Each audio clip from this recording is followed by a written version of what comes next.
The sun was nothing but a cruel molten eye in the sky. It had been weeks, maybe months, since Evelyn May had seen a decent cloud. Her fingers, once soft and full of life, were now cracked from drought and labor. The soil on her farm had turned to dust, and the creek that once sang beside her barn now whispered only silence. She wiped sweat from her brow with the sleeve of a faded cotton dress and stared out across her dying land. The corn stalks stood like brittle skeletons, wind pressing them into bent, defeated postures. Each breath she took felt like it carried sand. Still, she held on. They said she was stubborn, that the widow May was too proud to leave a farm that couldn't feed her. But they didn't know about the promise she'd made to her husband the night he died. They didn't know how she whispered his name in the quiet, hoping he'd hear her wherever he'd gone. That evening, she fed the last of her grain to the one scrawny chicken still limping about her coop. There wasn't much left for her to eat, just a half loaf of dry bread and a spoonful of molasses. She sat on her porch with her shawl wrapped tight, listening to the creaks of the old windmill and the distant coyote cries. Her dog, Jasper, had run off weeks ago, likely chasing better meals than she could provide. The night came early and bitter. The stars came out with an eerie glow, hanging low in the sky like they, too, had lost hope. Then came the crunch of wagon wheels in the distance. Unusual, this late. She stood, heart thudding, hand near the old rifle hanging above the door. A lone figure emerged from the dust. He was tall, broad-shouldered, with a limp to his gait and a wide-brimmed hat pulled low. A young boy, no older than 6, rode curled against him in the saddle, his arms hanging weak around the man's waist. Their clothes were dirt-caked, their faces hidden beneath grime. The horse moved slow, tired, as though it, too, had nothing left to give. The man reined in near the porch and tipped his hat. "Ma'am?" His voice was rough gravel. "Don't mean to bother, but we've been ridden a long time. Boy's sick. Just a skin if we can lay low in your barn for the night. We don't got much, but I'll work the land in return." Evelyn squinted through the shadows. The boy looked like he was burning up. Her instinct flared, maternal, stubborn, aching. "Barn's out back," she said, her voice dry as the land. "It ain't much," he nodded. "More'n we're used." 2. The man slid from the saddle with care, catching the boy as he half fell. "Name's Colt," he muttered. "This here's Luke." She said nothing, just watched as he carried the sleeping child to the barn, his steps heavy, careful. Something about the way he cradled the boy stirred something in her. A memory, maybe. She lit a lantern and followed. The barn had holes in the roof and mice in the corners, but it was shelter. Colt laid the boy on a pile of hay and knelt beside him, pulling a blanket from his saddlebag. Evelyn paused in the doorway. "I got some willow bark," she said finally. "Might help the fever." Colt looked up. There was something in his eyes, tired, guarded, yet grateful. "Much obliged, ma'am." She returned to her cottage and brewed a weak tea. Used the last of her firewood to heat the kettle. Every action meant giving something up, yet somehow it didn't feel like a loss. Back in the barn, she handed him the cup. Luke stirred, whimpering. Colt held the boy close, whispering soft words as Evelyn sat beside them in silence. She studied the stranger's face beneath the shadows, sun-worn, eyes sharp, mouth quiet with sorrow. "Where you heading?" she asked. "Nowhere, just away." She nodded, not pressing. She knew what it meant to run from ghosts. Before she left them for the night, she set a small loaf of bread on a cloth beside them. Colt stared at it, then at her. "You don't have to." "I know," she replied, turning away. "But I'm doing it anyway." She walked back to her cottage, the cold wind brushing against her cheeks. For the first time in weeks, she didn't feel entirely alone. Inside, she lay down and stared at the cracked ceiling. Outside, the barn flickered with lantern light. A stranger and his son slept just yards away. She'd given them what little she had, not knowing who they were, not knowing that the man in her barn had once owned half the valley and still might. But for Evelyn May, he was just a father trying to keep his boy alive, and that was reason enough. The wind outside the barn moaned low, like the prairie itself was mourning. The old boards groaned with each gust, but inside it was still. Warm, barely. Safe, almost. Luke lay on a bed of hay, twisting beneath the worn wool blanket Colt had tucked around him. His small face flushed red, his skin damp with sweat. He whimpered softly, eyes fluttering as fever dreams danced behind his eyelids. Colt paced the barn like a tethered horse. His boots left tracks in the dusty floor. Every so often, he'd kneel and wipe the boy's brow with a damp cloth, then sit back on his heels, staring at the ceiling like it might hold answers. He'd seen his son sick before, but never like this. "Come on, little man," he murmured. "You're tougher than this. You gotta be."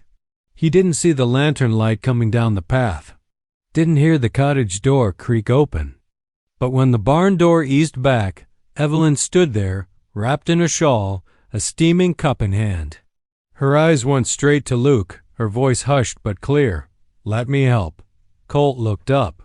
He said nothing, but his shoulders eased a little. Evelyn crossed the space with calm, steady steps. She knelt beside the boy and pressed a hand to his forehead. "Hotter than desert sand," she muttered. Then she turned to Colt. "He's got a deep fever. If it don't break by morning." Her words trailed off. Some things didn't need saying. She handed him the cup. "Willow bark and elderflower. Best I've got." Colt held it to Luke's lips, but the boy turned his head weakly. "Let me," Evelyn said softly. She slid her hand behind Luke's neck and lifted him just enough to touch the rim of the cup to his lips. She hummed something low and wordless something warm. Luke took a few sips, shivered, and slumped back into her arms. "I can't thank you enough," Colt said, rubbing the back of his neck. "You didn't have to do all this." "I didn't." "Do it for thanks," she replied. She laid the boy down gently and covered him again. The two adults sat there in the quiet barn, the lantern flickering shadows against the walls. Outside, the prairie sighed. "I ain't seen many folks kind like you," Colt finally said. Evelyn chuckled, dry and short. "I ain't been called kind in a long while." Colt glanced at her. "Married?" "Was, 5 years back. Tom died in a cattle raid just west of here." She picked up a stray straw and twisted it in her fingers. "Left me with this land, a few debts, and a name nobody dares say nice." Colt looked away. He knew that kind of loss. Knew the way it hollowed you out. "I'm sorry," he said. She shrugged. "Don't be. Grief ain't yours to carry." There was a long pause. Then Evelyn added, "What about you?" "Luke's mom?" Colt's eyes clouded. "She passed. Fever. Just like this. Took her quick. I never even got to say goodbye." Evelyn went quiet. She glanced over at Luke, now breathing a little easier. "You got family?" "Had." Colt's jaw clenched. But when money gets involved, kin can turn cold. She understood more than he knew. The land had taught her about betrayal. Neighbors who promised to help, then vanished when things got hard. A banker who said he'd wait, then sold her last mule out from under her. "You're welcome to stay until he gets better," she said softly. "Barn ain't much, but it's dry. You've done too much already." "I've barely done enough." She stood to leave, brushing hay from her knees. As she reached the door, Colt called after her. "What's your name, ma'am?" "Evelyn," she said over her shoulder. "Evelyn May." He let the name sit on his tongue for a moment. It felt warm like a fire in winter. "Thank you, Miss May." She didn't reply, just pulled the door shut behind her. Back in her cottage, Evelyn stood at the cupboard. 3 things sat inside: half a loaf of bread, a chip jar of molasses, and an old tin of salt. She looked at them for a long time. Then she took the bread and walked it out to the barn again. Colt was still awake, sitting beside Luke. She handed him the bread without a word. He stared at it and her, stunned. "This is yours," he said. "It's not much," she replied, "but it's warm." He didn't say thank you again. Didn't need to. He tore the bread in half and saved some for Luke. Then he ate slowly, savoring each bite like it was a feast. That night, Evelyn couldn't sleep. She sat at her window and watched the barn. Watched the way its light pulsed, like a heartbeat in the dark. She had nothing to give, yet gave it. Because something about that boy, something about that man whispered to a part of her heart she'd locked away long ago. Outside, the prairie wind carried the faint sound of a lullaby Colt sang to his son. It was cracked and low, like a man trying to remember how to hope. And inside her chest, something began to thaw. She didn't know who they really were. Didn't know what lay in Colt's past or why he looked like a man hiding from something. But she knew this. If a boy was sick, she'd help. If a man was broken, she'd offer shelter. Even if the world called her foolish, because Evelyn May had nothing left except kindness. And tonight, maybe, that was enough. Morning came slow and pale, crawling over the horizon like it didn't want to wake the land. The prairie was hushed, as if the world itself held its breath. Evelyn stepped outside, her shawl wrapped tightly, her boots crunching dry earth. The sun had barely crested the hills, but she was already at her chores, what few were left. The coop sat empty save for feathers and silence. The garden was dust and memory. Still, she walked the perimeter as she always did. It was habit now, if not hope. She paused when she reached the barn. The door was ajar. Inside, Colt was already up. His sleeves rolled past his elbows, sweat on his brow, boots planted in the straw. He was working hard, hammering a split board back into place on the wall, tightening rope lines, sweeping out months of neglect like it offended him. Luke sat nearby on a hay bale, pale but awake, a blanket around his shoulders and a small smile tugging his lips. Evelyn blinked, surprised. Most men would have taken her charity and left before daylight. Not him. "Morning," she called. Colt turned, wiping his hands on a rag. "Mornin'. Hope you don't mind. Figured I owed you some repairs for the roof over our heads." She raised an eyebrow. "I don't recall asking for anything in return." "No, ma'am," he said with a nod. "But I give it all the same." She looked at the barn wall, straightened, reinforced, swept. She looked at Luke, his cheeks less flushed. And then she looked at Colt, his movements efficient, no wasted motion, like a man used to building things with his own hands. "You handy with a hammer?" she asked. "Grew up fixing fence posts before I could tie my boots." "Well," she said, stepping aside, "barn could use the help."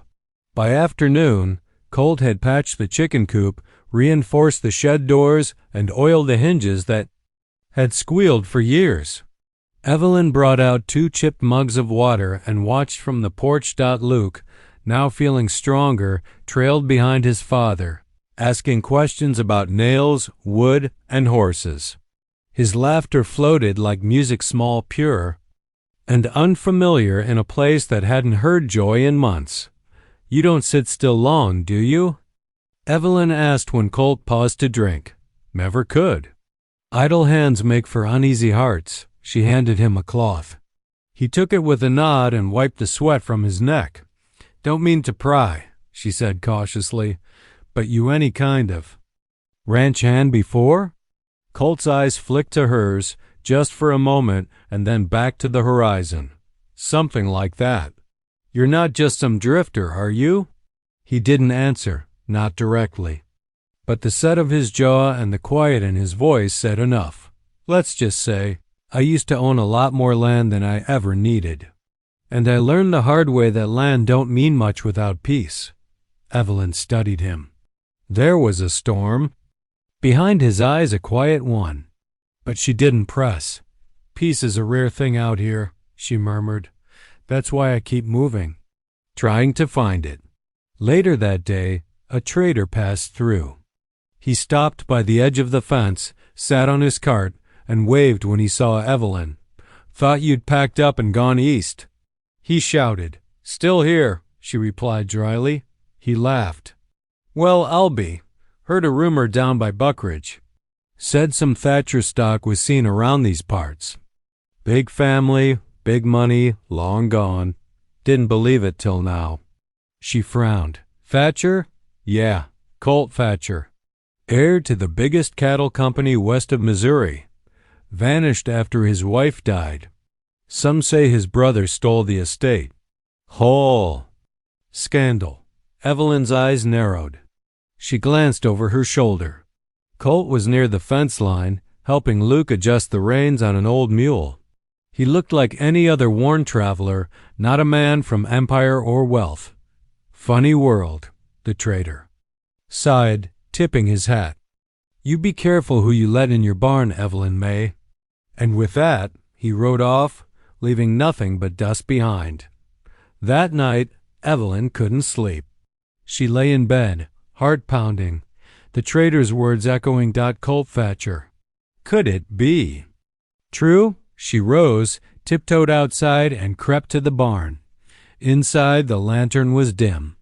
Colt sat by the stall, polishing a silver belt buckle. It shimmered faintly in the low light and bore a crest. An ornate T wrapped in barbed wire and longhorn horns. She gasped before she could stop herself. Colt turned, startled. You're a Thatcher. It wasn't a question. Colt stood slowly, sighing. I was. Why lie? I never lied, he said quietly. You never asked. She felt heat rise to her face. You let me think you were some broke wanderer. I gave you my last bread, my last blanket, and I didn't take them as a rich man. I took them as a father trying to keep his boy alive. Silence stretched between them, thick as a thundercloud. I walked away from that name, Colt said. At last, after what my brother did, after my wife died, I couldn't live under it anymore. Evelyn crossed her arms, trying to decide whether to be angry or impressed. I don't care what name you had. I care what kind of man you are now, Colt nodded. Then let me stay. Let me keep working, not as a Thatcher. As a man grateful for shelter when he had nothing. She looked at him for a long time. Finally she said, Sun's up in 6 hours. Be ready to patch the water trough. Then she turned and walked back to her cottage, heart racing. Behind her, Colt smiled for the first time in days. The morning sun rose golden and slow, casting long beams through the cracks in Evelyn's curtains. She hadn't slept. Not a single wink. Her eyes burned, and her chest felt like it held two hearts, one calm, the other racing. Colt Thatcher. She whispered the name aloud as if testing it on her tongue. Outside, the sound of a hammer hitting wood echoed steady and strong. Colt had been up before dawn again. Fixing, building, mending like he was making up for years lost. Luke followed behind with a pail of nails, the boys' laughter lighter, more frequent now. The fever had broken completely. Evelyn stepped out. On the porch, hands tucked into the folds of her apron. She watched them without a word. Colt saw her. He straightened, gave a slight nod, but didn't approach. He could feel the space between them changed, stretched. By noon, Evelyn had made soup from wild onions and dried beans. It wasn't much, but it was a meal. She served it with cornbread and brought it to the barn. They sat together, the three of them, on the porch of the small feed shed Colt had repaired just that morning. Evelyn broke the silence. How'd it happen? He paused, spoon halfway to his mouth. Then, gently, he set it down. My brother Adam, he was always about money. About power. Our father passed, left the whole cattle company to both of us half each. I didn't want control. I just wanted peace. I had a wife, a new son. I thought it was enough. He stared into the horizon, the memories flickering in his eyes. But Adam, he wanted it all. Started whispering lies. Told folks I was sick, crazy, that I was setting fire to my own barns. Had me declared incompetent, even forged my name on documents. Evelyn frowned. Couldn't prove it? I was too slow. And when Maribel, my wife, got sick, I couldn't fight 2 wars at once. I buried her and left it all behind. He looked over at Luke, who now chased a grasshopper through the dust, giggling. I took my son and disappeared. Been drifting ever since. Evelyn took a deep breath. I don't know what's worse, the man who lies or the world that believes him. Colt gave a soft, bitter laugh. They go hand in hand. That night, Evelyn cleaned out the small room.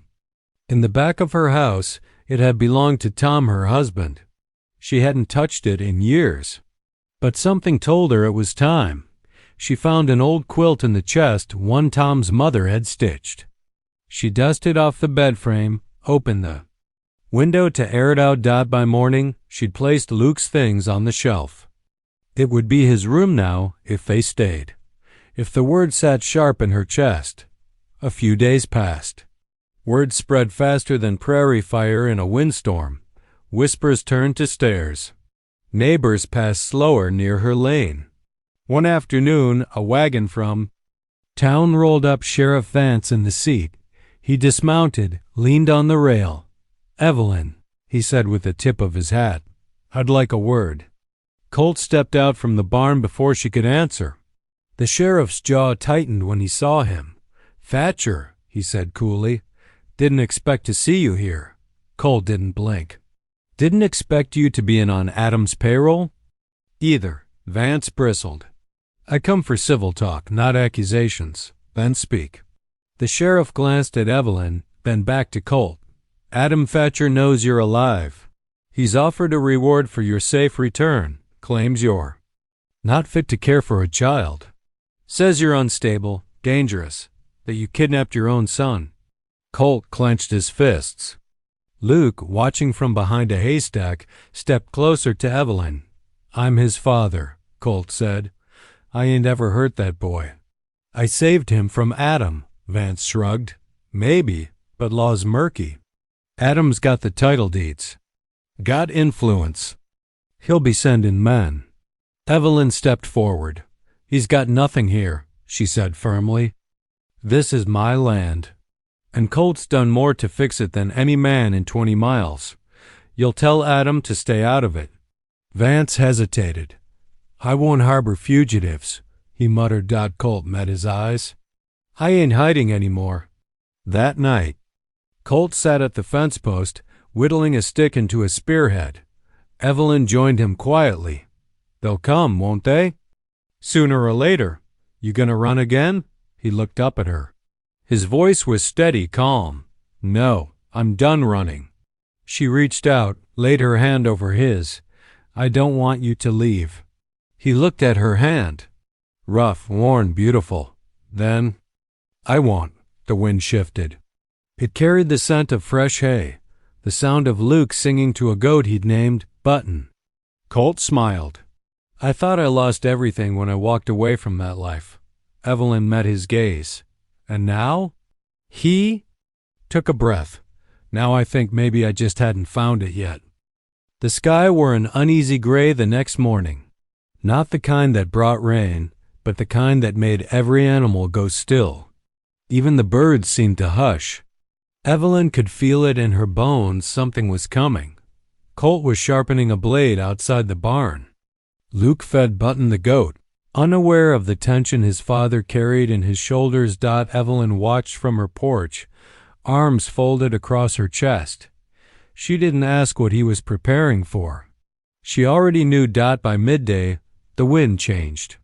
And by afternoon, the dust on the southern road began to rise. They're here, Colt said quietly. A black wagon came first, coated in layers of dried mud, the horses restless beneath the reins. 3 riders followed, all armed. One of them wore the badge of Sheriff Vance. Beside him, a man dressed in fine Eastern wool with a hat that cost more than Evelyn's entire cupboard. Adam Thatcher.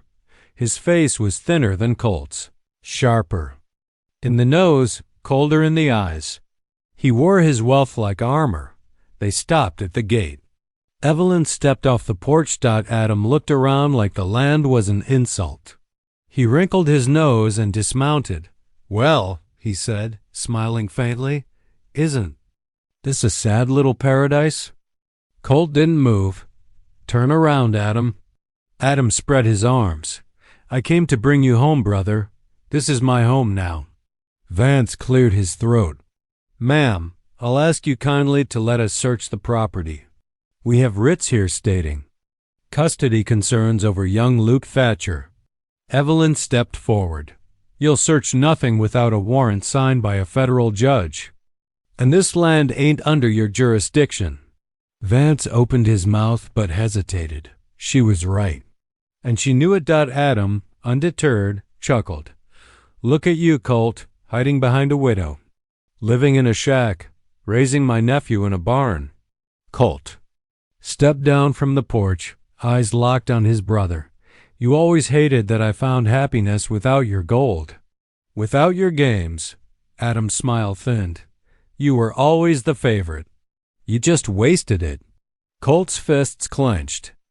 Evelyn touched his arm, grounding him. Then Adam's tone turned sharp.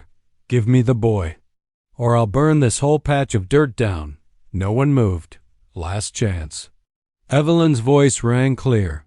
"You'll do no such thing. And you'll not take one step further."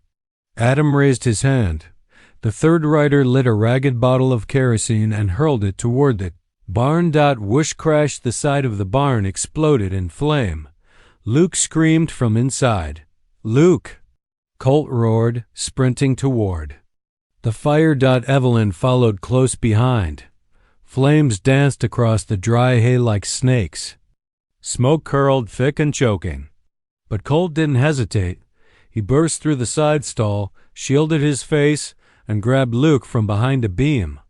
The boy coughed, clung to his father. Evelyn grabbed a blanket, soaked it, and beat back the smaller flames trying to creep across the porch. Neighbors saw the smoke too, rode in with barrels and buckets, helping without question. Word was spreading. Fast. The fire was doused before it could consume everything, but half the barn roof had collapsed. The animals were safe, but the message was clear. Colt stood in the soot, Luke in his arms, staring down his brother. "You crossed the line." Adam didn't even look sorry. "All I've done is reclaim what's mine." Colt sat Luke down. The boy ran to Evelyn and hid behind her skirt. Colt walked toward Adam. "You want to play umpire?" he said. "Let's do it proper. Tomorrow. Town Square. With paper and witness." Adam smirked. "You don't have a claim." Colt's voice turned sharp. "I've got the original deeds. And I've got every document you forged." Adam's face dropped for the first time. "You're bluffing." "I ain't. I've been waiting for this." Colt stepped closer. "And if you don't show, I'll take this to the federal court. I'll write the New York Tribune myself if I have to. I'll drag your name through every street until you're buried in your own lies." Adam said nothing. Then, quietly, he mounted his horse. Vance looked from brother to brother, then followed. The third man kicked dust in retreat. As they rode off, Evelyn stood beside Colt. "You have the original deeds?" Colt reached into his coat and pulled out a tin box. "Been carrying them in the saddle since I left." Evelyn stared at him. "Why? Didn't you tell me? Didn't think I'd need 'em." He glanced back at the scorched barn.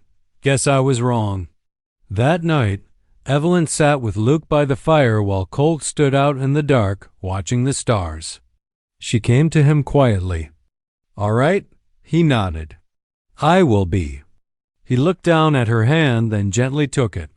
I'm not just fighting for land tomorrow, he said. I'm fighting for this. For us, Evelyn squeezed his hand, then fight like hell.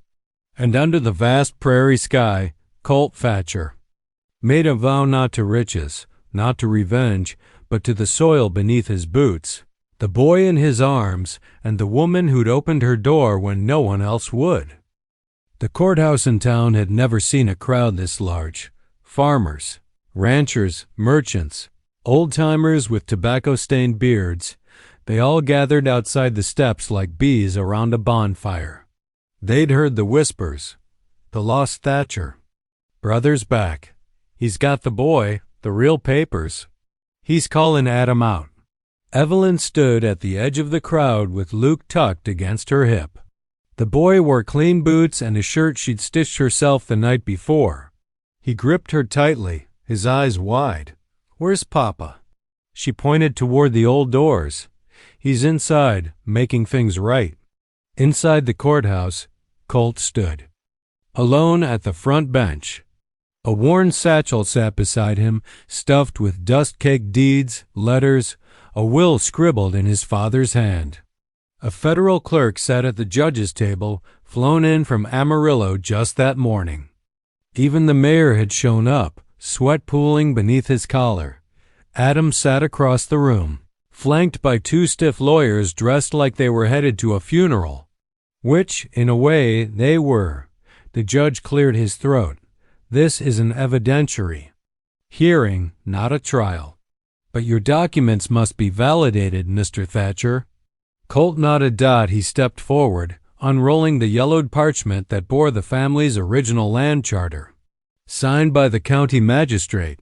Stamped by the state. My father never left it all to Adam, Colt said, voice steady. This land, these cattle, half was mine. He just buried it in lies and paper. He turned to face his brother. I left because I was broken, but I didn't surrender. The courtroom was still as stone. Adam shifted in his chair, face pale. Judge took his time, inspecting every stamp, every signature. Then came the letters, dozens of them, written by ranch hands, family friends, neighbors attesting to Colt's sanity, his decency, and the betrayal that followed Maribel's death. When the judge finally looked up, his words rang clear. These documents are authentic. Mr. Colt Thatcher's claim stands. The company, the land, and its holdings are to be divided per the original will, effective immediately. Gasps, murmurs. A cough. Adam stood abruptly. This is outrageous. That land is mine. No longer, the judge said firmly. And the boy? Adam shouted, glaring at Colt. You think he belongs in a barn with a widow and a broken man? Colt stared at him, then smiled. He doesn't just belong there, Adam. He grows there. Outside, when Colt emerged, Luke ran to him, with arms wide. Papa. Colt lifted him high, spinning him in the sunlight. The crowd erupted in cheers. Evelyn stood, tears stinging her eyes, heart pounding in her chest. He walked to her slowly, Luke on his hip. I promised you I'd fight, he said. She nodded, breath catching. And you won. He reached into his satchel and pulled out a thick envelope. This is for you. She opened it. A deed. To this land? She whispered. No. He smiled. To our land. Her eyes widened. You signed your land over. Half of everything I own. I want to rebuild here. On this soil. With you and Luke. But Colt, why? He set Luke down and gently took her hands. Because when I had nothing, you gave me shelter. When I had no name, you gave me dignity. And when I had no future, you gave me hope. She blinked back tears. Then, quietly, she asked, Are you asking me to stay? He chuckled. I'm asking you to build something with me. Something that lasts longer than barns or bloodlines. Luke chimed in. Can I call her Mama now? Evelyn laughed, sob choked in her throat. She knelt and pulled Luke close. If you want to, sweetheart. The boy nodded, beaming. Weeks passed. The barn was rebuilt stronger this time, with new beams and painted doors. Neighbors came to help, unasked. Colt turned none away. A new well was dug. Evelyn's garden bloomed again. Colt worked the land with bare arms and a new kind of purpose. He built Luke a tree swing, mended every broken rail, and carved Evelyn a rocking chair with wildflowers etched in the arms. They married beneath the cottonwood tree behind the house. No fancy clothes, no orchestra. Just laughter, wind, and vows exchanged in voices steady with promise. One night, Evelyn stood on the porch, watching the stars. Colt joined her, wrapping a blanket around them both. "You ever think we'd end up here?" he asked. She leaned into his shoulder. "I didn't think I'd end up anywhere." Luke's laughter echoed from inside. The smell of stew drifted on the air. And the land, once dry and bitter-breathed, easy again. So the starving widow, the dust-covered cowboy, and his miracle son built something out of ash and soil. A new home, new family, and a love stronger than any name ever carved into a ranch gate.